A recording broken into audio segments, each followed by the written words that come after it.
everybody, and welcome to another episode of Cruising Israel. I'm your host, Natalie. And I'm Max. You know, Max, last week we were reminiscing on all the fun times we had in Jerusalem. I mean, there's just so much to see there. We've been there countless times. That place is just jam-packed with things to do, things to see, things to eat. So true. And you know what? Having looked over the clips that we looked at last week, I noticed there was a lot of stuff that we didn't even get a chance to show everybody. Yeah, we can make a whole other show. And I think we did. You want to take a look at the clips? Let's do it.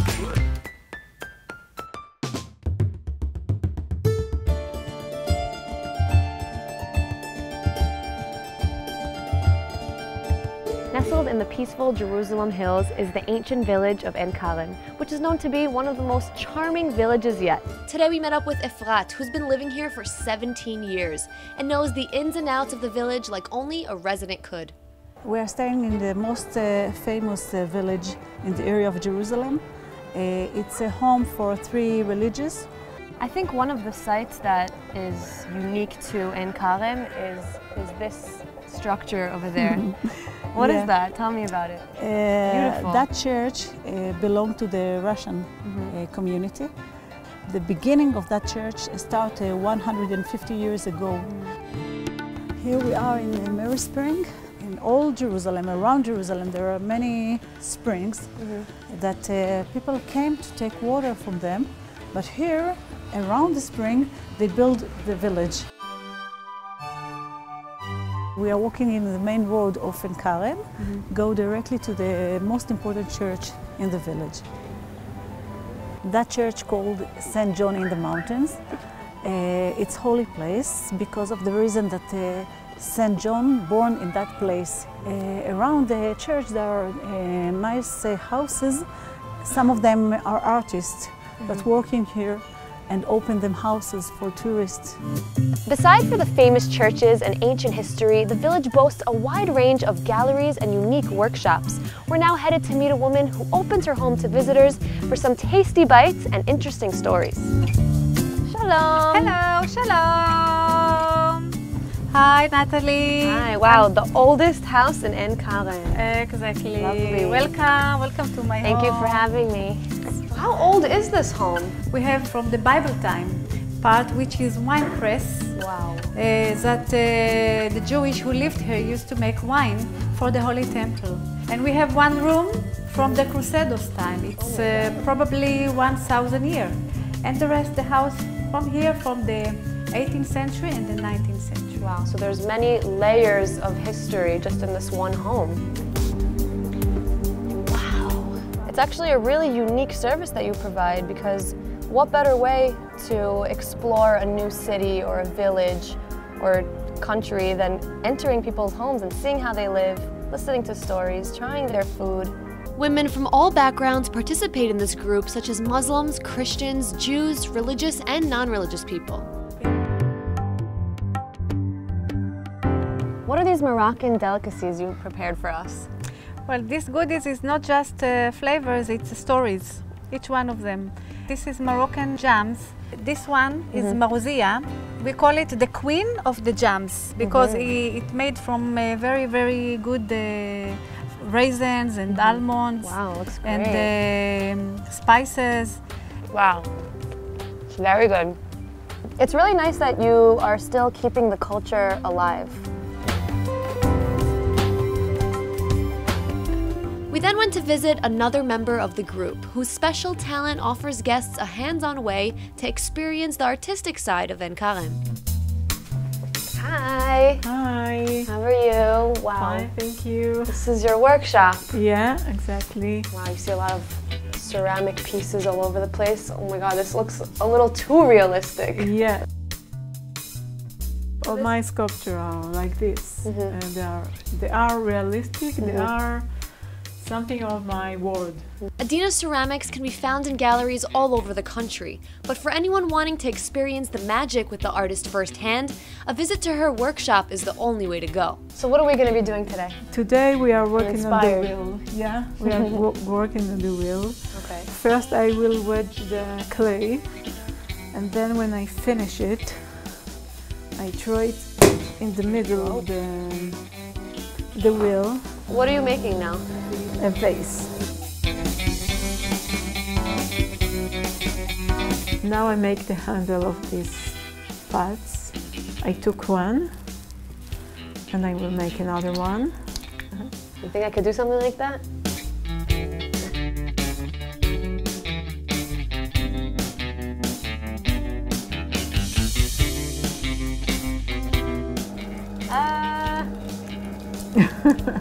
Stay put, Clay. Yeah, I'm using all of I my upper know. body strength. Beautiful. So how long would we have to wait now? 1 day, maybe 2 days. So the next time we come to Ein Karim, I'll be sure to come back here and pick up Yeah, the of bowl. course, of course.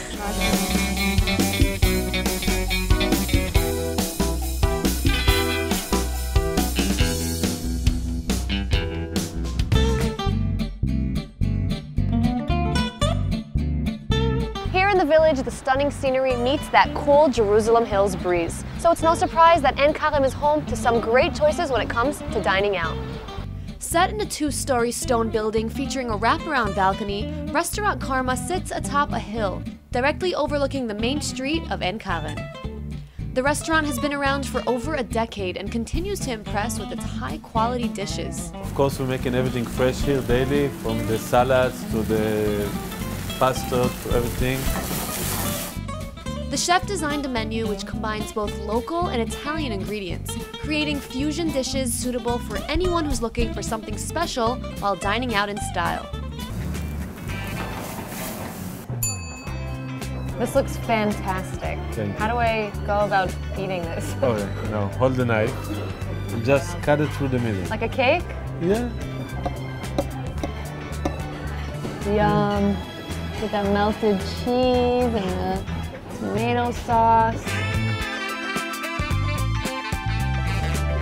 Can't go wrong on a pasta and meatball dish. Yeah. Wow. Nice. Feels like I'm in Italy, Yeah. but I'm in Jerusalem. We had a long day in Ein Karim, so perfect way to end the day. Thank you very much.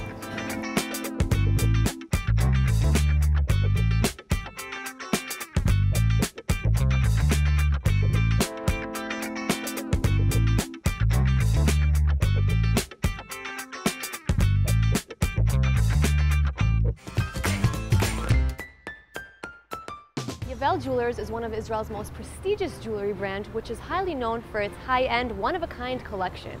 Its products are sold all over the world and even includes a factory tour right here in Jerusalem. So first of all, you should know that Israel has a lot of companies, but what makes Yavel so special is the fact that we are based on immigrants. 90% of the employees are from 23 different countries. And it's a school for jewelry making for moms and older students in the 40s and 50s. And it's very interesting, and I would love to show you everything. So let's start the tour. Thank you. Let's go. Let's go. The profit generated by the sale of jewelry from the Medja Maria collection goes right back into help fund the school. And they're granted employment opportunities post-graduation? Of course. Here at Yavel? At Yavel and in Medja Lovely. Maria. I mean, it's a school and a social enterprise. Yavel's founders, Isaac and Orna, are the premium designers of the award-winning jewels. Wow, this place is incredible. This is where I get to try on all the jewelry here in the showroom. Of course, anything you want. Wow, look at this crazy. beauty right here. Try it on. Bet I can try it on. Of course. Wow, I think it matches me. What do you guys think? Looks good Feels- on me, huh? Oh my God, this is just lovely. I'm not used to seeing Not myself something in... you see every day. Exactly, I'm not used to seeing myself in so much jewelry.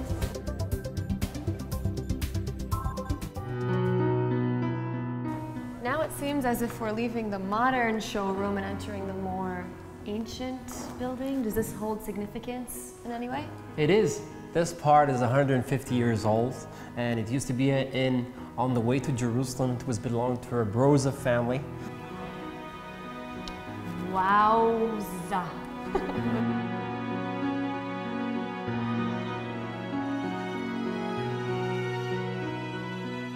Right now you see the work of the students, and every piece here actually representing a student and his work. In these pieces you can see birds, and the students who made that piece was thinking about the fact that we were still in Ethiopia. We knew that the birds are migrating and they go all the way to Jerusalem. We would even have songs about how we're asking the birds, how's Jerusalem? So that's what the students did on this piece. And so it's as if each piece represents a story exactly. in the Ethiopian community and their life and what they've been through over the past thousands of years. That's right. Correct.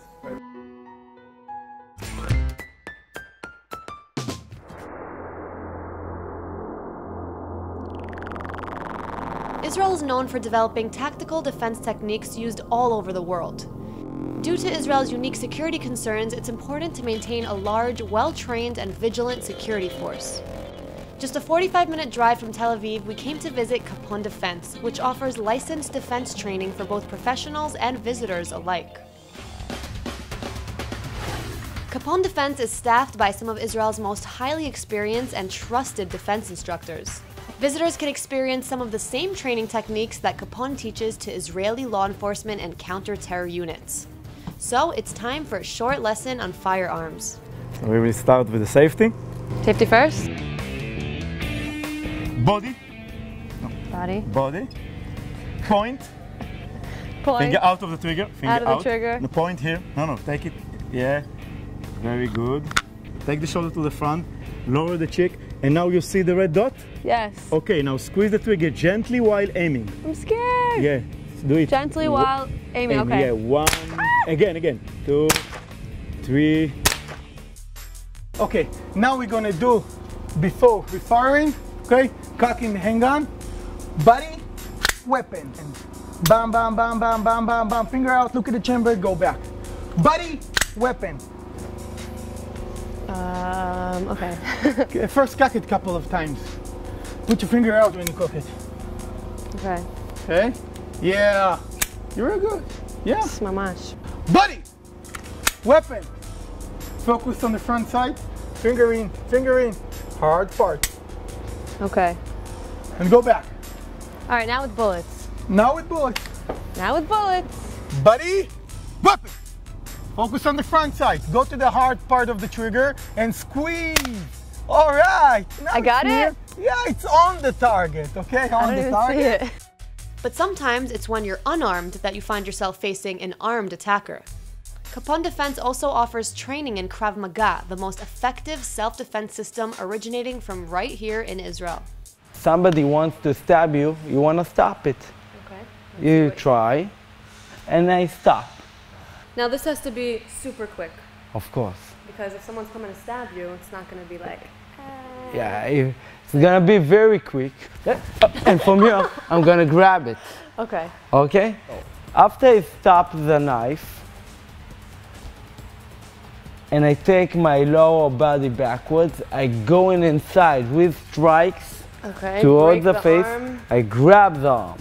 From here, I'm gonna use my knee inside your stomach, your ribs, and your face. And I have no control. You can't, because I'm grabbing the arm. Okay. Whew, this is really a workout.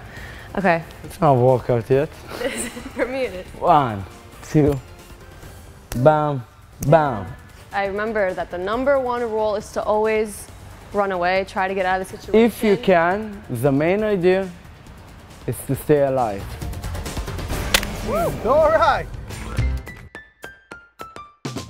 In the very heart of Jerusalem, this luxury hotel is within walking distance to historic gems like the Tower of David, the Jaffa Gate, and exotic markets. Situated in the Mamila neighborhood, which was built in the 19th century, is now home to an upscale shopping center, the Mamila Hotel, and residences. Up here on the rooftop bar, you can see a magnificent view of the old city. And after a long day of touring in Jerusalem, you could come to the rooftop, have a nice drink. The rooftop doesn't only have a trendy bar, but also a restaurant overlooking this breathtaking view. The award-winning spa in Mamila Hotel called Akasha is what I'm really looking forward to. With an organic lounge, you can enjoy some refreshments and healthy treats while you wait. And it's time for my treatment.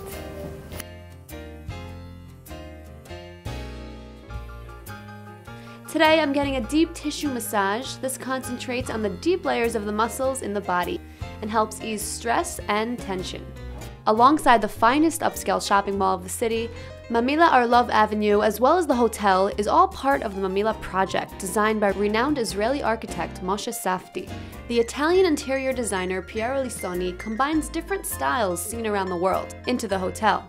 Seeing Jerusalem as the center of the world and connecting all styles, connecting all cultures, and through cultures and styles and art, you bring people together. He's known for his contemporary design and has worked for the most notable design companies in the world. So for those of you who want to experience ultimate luxury in the heart of the City of Gold, Mamila Hotel is the one.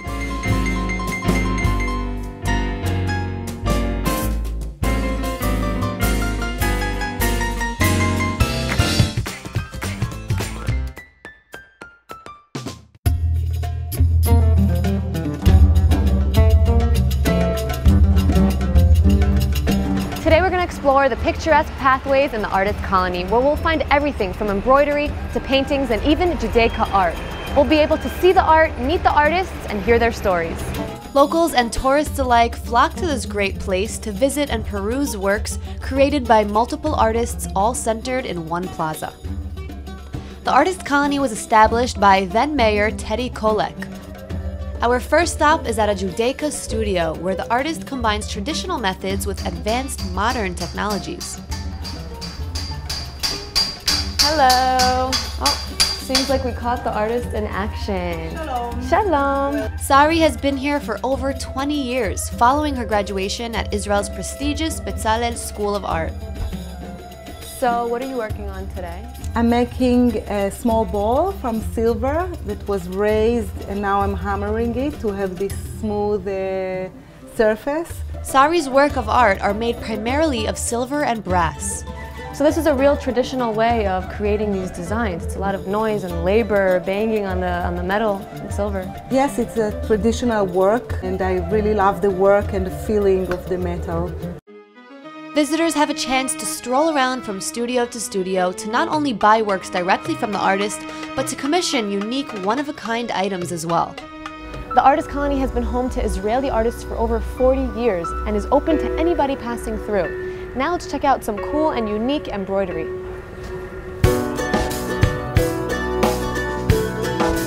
The embroidery gallery has been around for over 35 years and is all handmade with quality fabrics and vivid colors.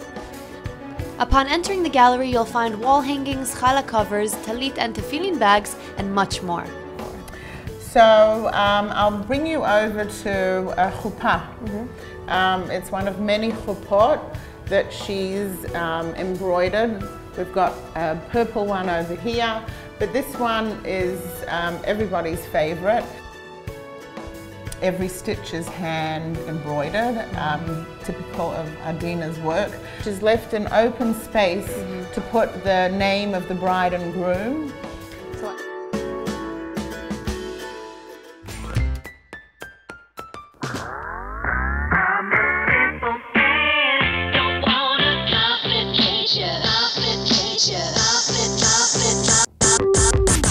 Some people choose to explore a new city by tasting its food, and some people do it by sightseeing. But today, the new trend that's taking over the world by storm is discovering its urban art scene. So today we're going to meet up with a professional guide to show us the art-filled streets of Jerusalem. While Jerusalem may be the oldest city in the world, its spirit is still young at heart. Within the alleyways of Jerusalem, you'll find vivid bursts of color created by street artists inspired by the fascinating city around them. All right, sounds good. Jerusalem Graffiti Street Art Tour. Let's begin. I'm in Jerusalem a lot on the show. I mean, there's so much to do here, and there's not much graffiti. I don't see a lot of graffiti. It's actually, it's hidden, and also if you take a look at the rocks over here, Jerusalem have to be built by Jerusalem Rock, and there's something that is agreed with all the graffiti artists that we're not going on those rocks. I think this is the best example for how you can see the Jerusalem rocks, and you can see that in between there's spots which you can do graffiti, and you can see how the graffiti artists respect the Jerusalem rocks and still finding the way to do graffiti. So I actually really want us to take a look here and see this piece. Wow, I love this. Yeah. This was all done by one artist? Yeah, Solomon the artist actually lived here and he heard every day people talking about this rabbi, Aryeh Levin. So he decided to give respect to this rabbi, which actually has a street named after him.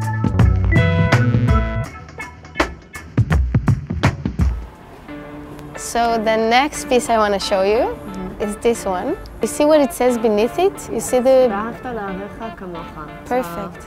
It's a quote in the Bible. Right, and you love your neighbor like you would love yourself. I think it's actually sort of making fun of like religious Orthodox Jews, of saying, for sure you have it in your own society, and the Bible says and you should love your neighbor just like you love yourself. Don't be so tough with gays and so on. We then went to visit the man behind these pieces, who is widely known among those in the street art scene here in Israel. Hello. Hello, welcome. Hi, I'm Natalie. Raised in Paris, Dan started his artistic career over 25 years ago. Wow, look at this place. Amazing, so colorful, so much going on. People are not really used to go inside the studio. Yeah. And people see the painting outside, see the street art in the street or paintings in galleries, but they don't really see the place where the artist is working. Grover was searching for a new meaning and decided to pull inspiration from his place of birth right here in Israel.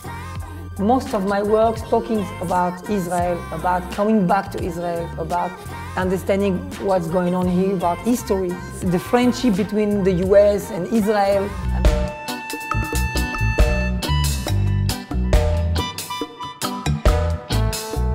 In street art, you have to go fast, but also, you know, to control yourself.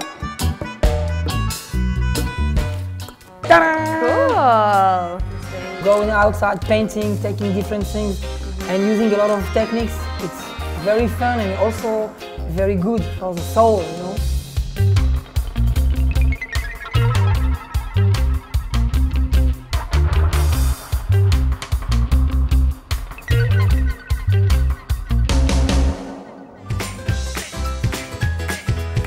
Folks, thanks so much for joining us as we continue looking back on our trips to Jerusalem. And don't forget to catch us next time as we cruise the country and show you the best Israel has to offer. Bye.